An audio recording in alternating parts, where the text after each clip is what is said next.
Today we're doing industrial wiring diagrams, and in the previous presentations I said this was going to be covering the same ground that we did last time except for looking at wiring diagrams. We'll be doing some of that so you can see the schematics, but mostly it's just about how to read and produce wiring diagrams. And for starters, let's compare it to circuit diagrams. And these terms are interchangeable: circuit diagram, wiring diagram, schematic. They're all kind of referring to the same thing, which is a drawing. The main difference is the level of formality, I guess you could say. So a circuit diagram, what we've been seeing so far in the previous three classes, is the top, and the symbols are somewhat standardized. There are standards for these symbols, but a lot of the time it's just about communicating an idea quickly or brainstorming and developing an idea. Analysis of a circuit also, if you're looking at wires and trying to understand what's going on, this is the sort of diagram that you're probably going to draw. It's not going to be real formal. A wiring diagram, on the other hand, is more akin to the mechanical CAD designs that we're all familiar with here, where you're producing a specification that's got to be rigorous enough, formal enough, standardized enough so that it's fully defining that system. Same thing here with electrical. You should be able to hand this to someone that understands wiring, and they'll be able to wire the system. And this is the same circuit drawn as a wiring diagram. We'll go over what these parts mean, but just so you see that these things are describing the same circuit. Different symbols, different notations. One of the most important concepts is what's connected inside. So we talked a lot about equipotentials and things being connected, and we've wired things up in class 2. When you're looking at a wiring diagram, I put good, kind of okay, and not so good. These are contacts. This, you can think of this like as one wire, and this is another wire connecting to it. That's another wire connecting to it. So all these are at the same voltage. These are passing right by each other and not connecting. And this is often used more informally, but you'll also see it especially in older diagrams, and that's a hop, I think it's called. So it's hopping over that wire. It's definitely not connecting if you see that symbol. The confusion comes here, where I think this is older CAD style. This was considered a contact. Obviously that's ambiguous, so you shouldn't see those in a diagram. You shouldn't use them either. We're going to be looking at a preform cutter system, which we developed in the automation group over this past year and shipped it out in April. And I wanted to show you what it looks like. Actually, we're going to pull up a video first.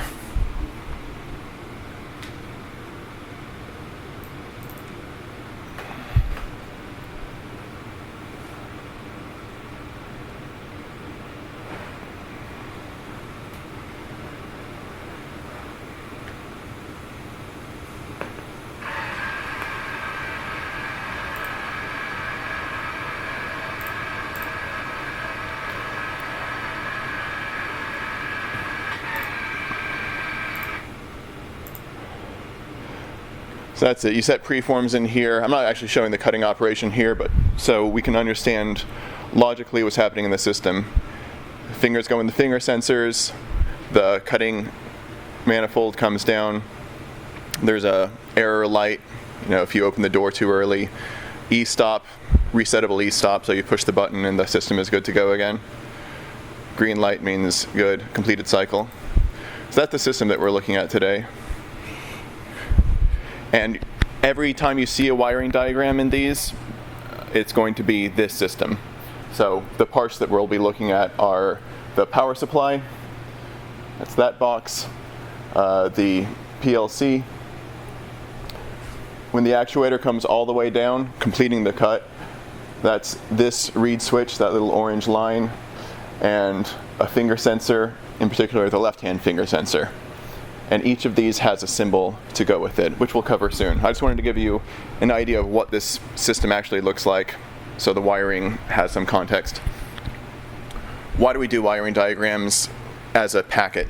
It's like the print packets that we produce here for a mechanical side. You've got a big complex system. This might be all one circuit, meaning it's all connected somehow. All the wires are connecting to each other somehow. It's a single circuit. To show it as a single circuit looks like a complete mess. So it's broken down into different units, different pages. And that can be done based on location. So say you've got an HMI, that might be a single page unto itself, or you've got different parts of, say, a molding machine that are serving different functions. There's a sensor part of the mold operation, there's the control part, there's, whatever, the extruding head. All these different functional components could be their own sheets also, and that makes it easier. If you're trying to understand the system, you look at what part of the system you're trying to understand, and you have a sheet that's specifying just that area. So for instance, this is the preform cutter. We've got the PLC hookups, inputs there, and then outputs are on the next sheet. I think there's power up there at the top. And there's also different specifications that usually go with print packets, such as cables. So if you're looking at it and it's telling you this cable is connecting to these parts, you can go into the cable sheet and see exactly what that cable is, including model number, colors associated or whatever.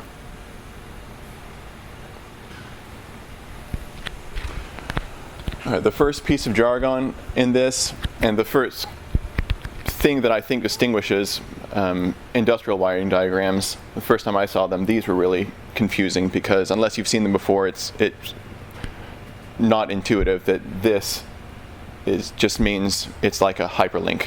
This is a connection between that triangle and that triangle. It's essentially connecting a line between those two things. They can be on a separate sheet.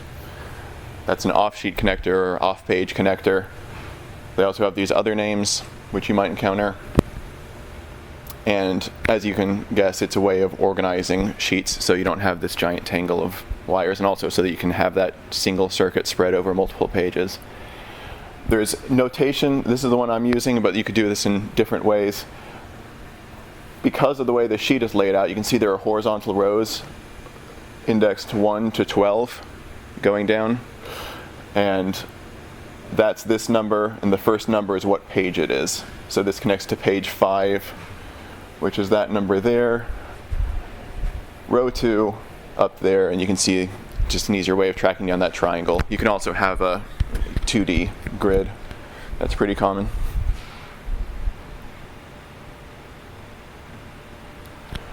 Mark is a general term, meaning anything that's labeled, some sort of note on the page. And there are a variety of them.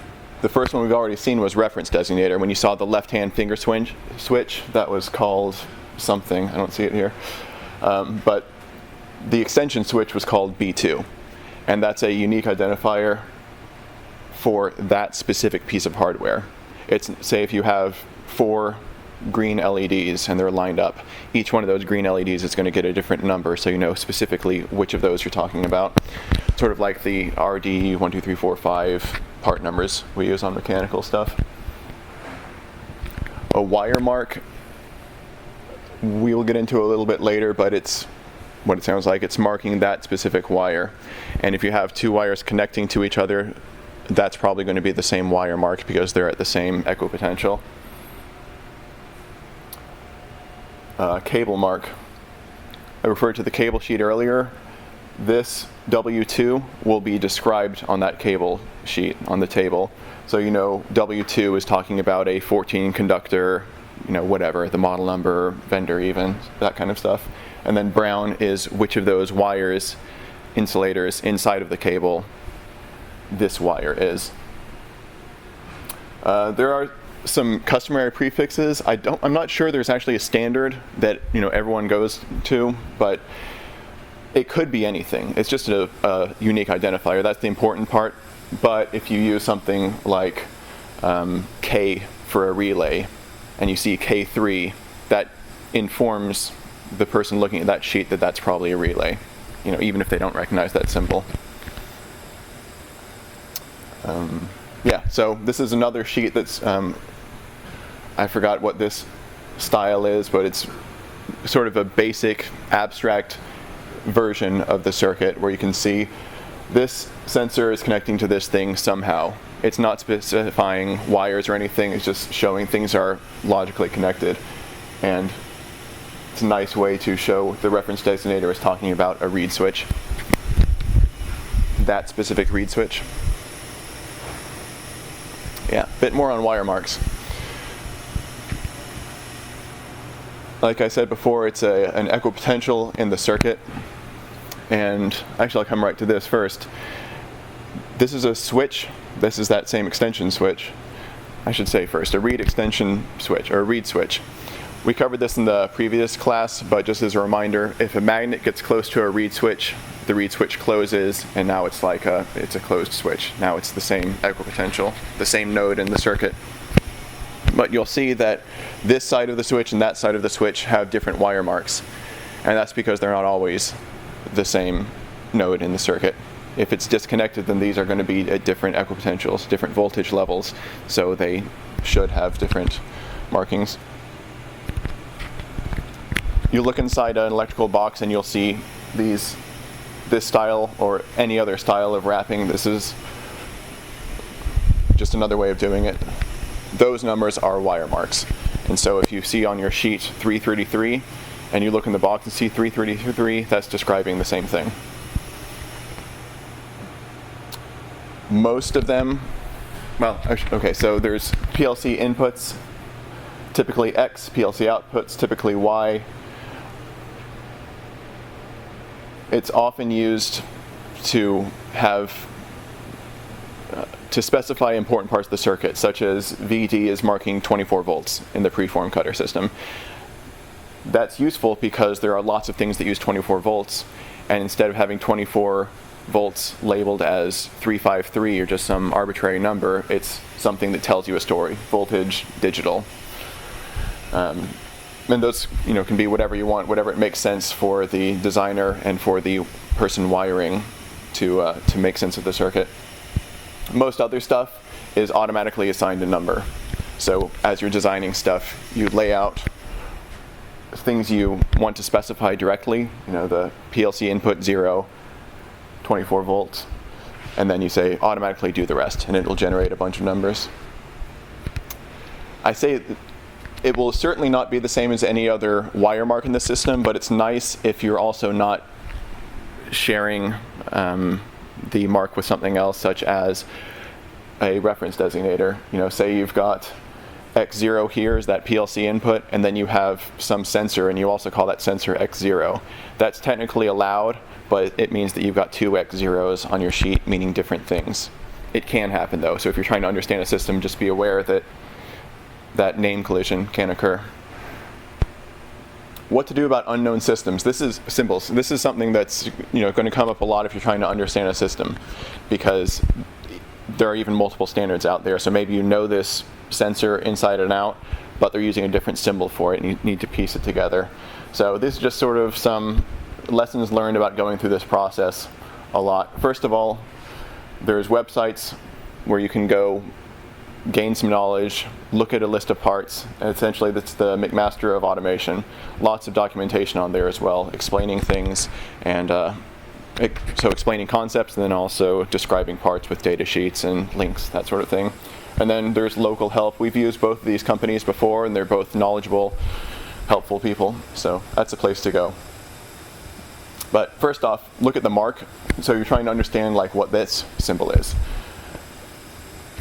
Say that's called B4. You can look other places on the sheet, on the worksheet, and find where B4 is described with model numbers and so on, and go from there.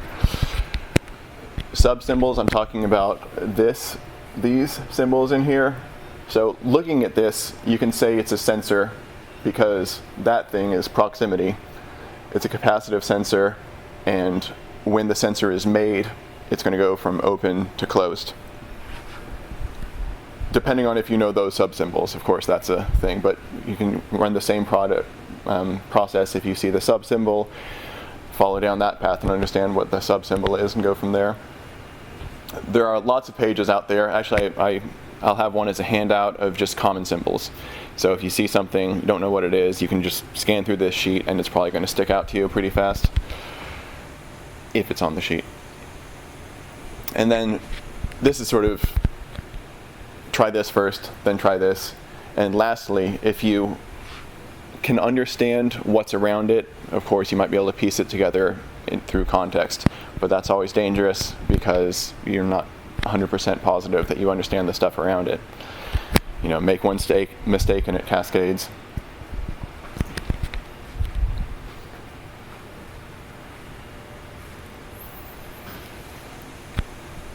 So if you're looking at a data sheet for a device, it's going to have, often it will have something like this, telling you what wires are coming out. I'm talking about a sensor here. What wires are coming out of that sensor and how they should be connected in order for the sensor to operate properly. That gives you enough information to wire it up in your wiring diagram. Essentially, you're recreating this with your system. So that brown wire, that's going to be 10 to 30 volts. It's typically a typical range. That's a 24 volt input in our symbol. So like I said before, VD here is 24 volts. That comes in, it's connected to the brown wire. Repeat the same process for the other stuff. In this case, we can use either a normally opened or a normally closed connector because of the way this is working internally.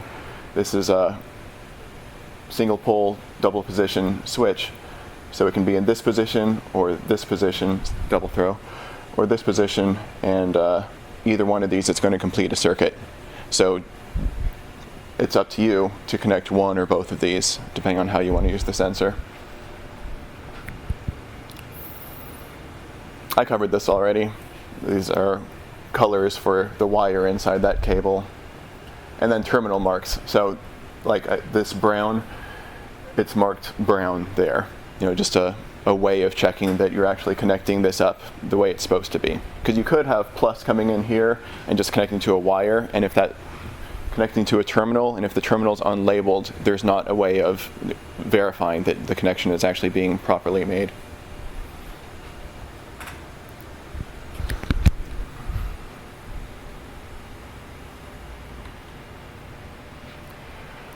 We'll go through a more complicated example with a motor drive. This was in the previous class about why we use motor drives, but we'll just go about implementing it right now. The one that we're looking at is, I think, the first search result on Automation Direct for motor drive. I just grabbed something that I thought would be popular, so it kind of represents what you're likely to encounter. Not recommending this product. I don't know anything about it other than what I did for this class. So all you really need for a three-phase motor is U, V, and W. We talked about motors in the last class, but those are generating the magnetic fields that are causing the motor to spin. So everything behind that is about setting up the U, V, W lines. That's what the motor drive is doing, generating those lines to have the correct signals. Shielding is also on there, and that was covered earlier also, but it's not conducting any electricity. Ideally, it's there as a protection mechanism.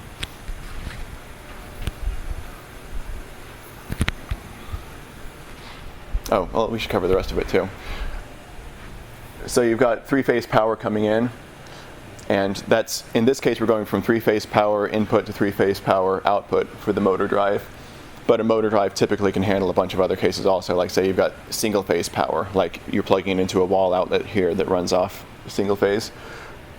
It's going to output three-phase. And then there's PE, protective earth.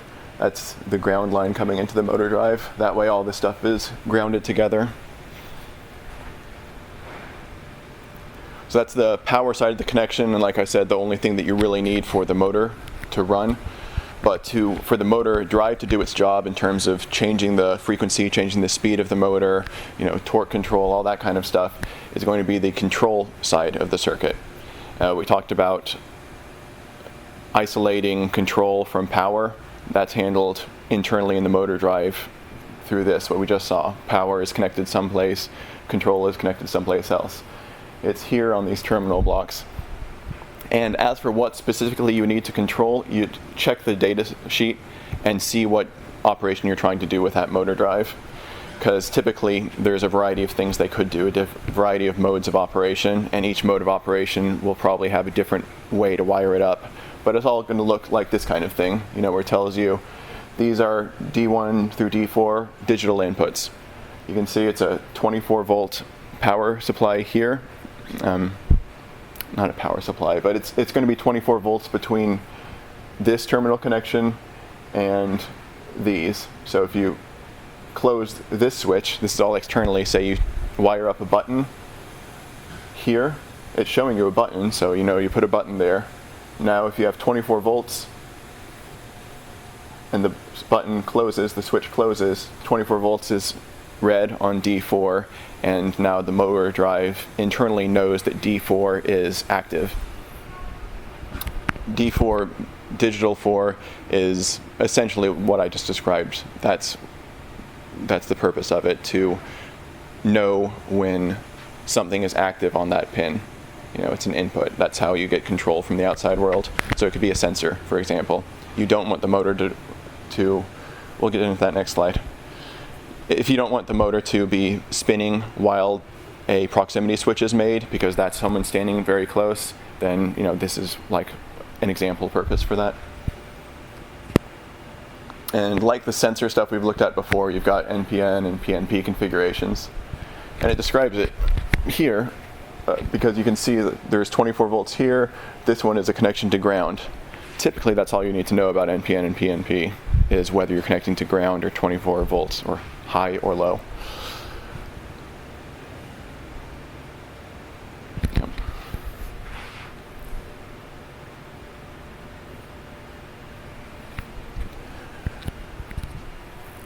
This is, I forgot exactly the price on this, but it's something like a $80, $100 motor drive. And in that range, you typically have a control panel on the drive itself, so that you can go in and set these parameters. Parameter 2, I don't see it saying there. Parameter 202 is the type of control. So I meant the modes earlier. That's where you determine which mode it's going to be operating in.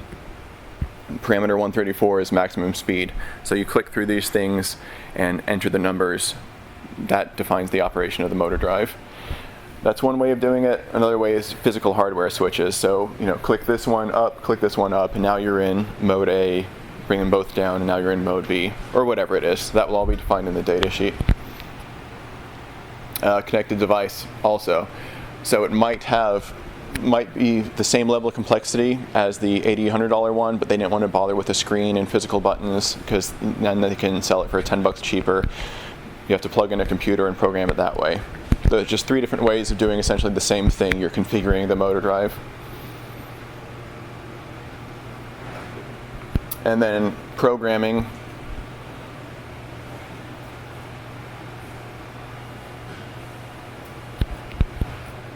Okay, I see what you're saying. So you can program the drive itself. This is where the motor drive has its own logic unit. It has an embedded PLC. So that PLC can be programmed, or you can have a PLC on the outside that's providing all the control signals, like that D1, D2 through D4. And then the PLC outputs are tied to the motor drive inputs, and that's one way of doing control if you're not using the drive itself for your control. And by control, I'm talking about logical control. So if D1 is on and D2 is on, then the motor turns. Something like that. Here's another example.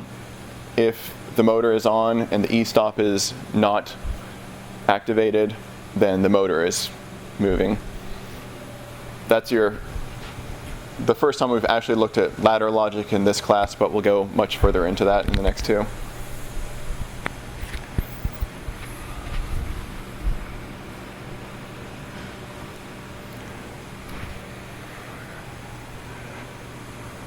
There was a lot to cover in this. I mentioned the sheet of symbols. We could have gone through that sheet of symbols, but I think it's kind of fruitless because it takes a while to absorb that, and it's not really information that's useful at this point. It's useful if you're trying to understand what a symbol is to have a sheet of symbols.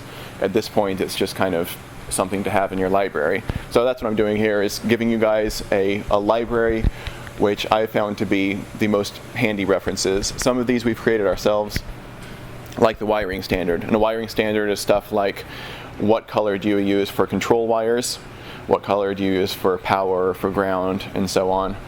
And it can include things like what labels to use also, like that K for a relay, or VD for 24 volts, or even gauge stuff. That really should use an industrial standard, so if you're using a wire for this much current, you should use a gauge of this number. For producing these diagrams,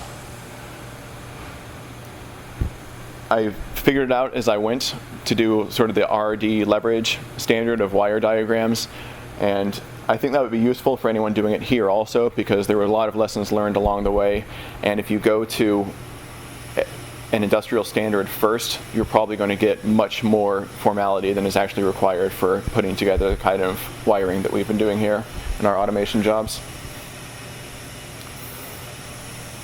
SolidWorks Electrical is software that's out there. We opted to use something very similar. Actually, there's this company called Trace Software which produced CAD for electrical designs. I don't know exactly what happened on the business side of things, but SolidWorks Electrical owns what came out of it, and it's really at the forefront of that particular software path. They've also released a free version, or actually a company called, I can't remember, Design Spark Electrical is the free version. That's what we've been using, and it's not great software, but it gets the job done. And all the stuff you've seen, this custom wiring diagrams that you've seen in this class has been produced in that. We've used it for all the automation jobs, but it's kind of janky. So somewhere. Okay, so electrical schematic notes. There's lots of stuff for Design Spark Electrical inside of that. Trying to figure out symbols. I mentioned there are different diagram symbols. A lot of them are one of these two standards bodies that have produced those symbols. It's useful to be able to compare one to another. So you can say, oh yeah, I know that, I just know the other version of it. And then all the diagrams for the preform cutter, you'll get that packet. Design Spark Electrical Environment is all the parts and all the projects that we produce for the automation group. So that's handy for pretty much anything you're likely to encounter. Like if you want to have a sensor in your CAD, in your wiring diagram, you've either got to find it in a library somewhere or produce it yourself. We've produced a lot ourselves, and that's all contained in this environment file. So that is the end of the presentation. I'll get you all those handouts, and if you have questions on those, we can continue the discussion offline. Again, I didn't want to go into it there. I wanted to give you an introduction to wiring diagram, enough I think that you'll be able to go on to a next step, whether it's understanding a diagram exists or produce your own. So I think we're coming up to 30 minutes. I'll cut it off here and then we'll do Q&A if you guys have any.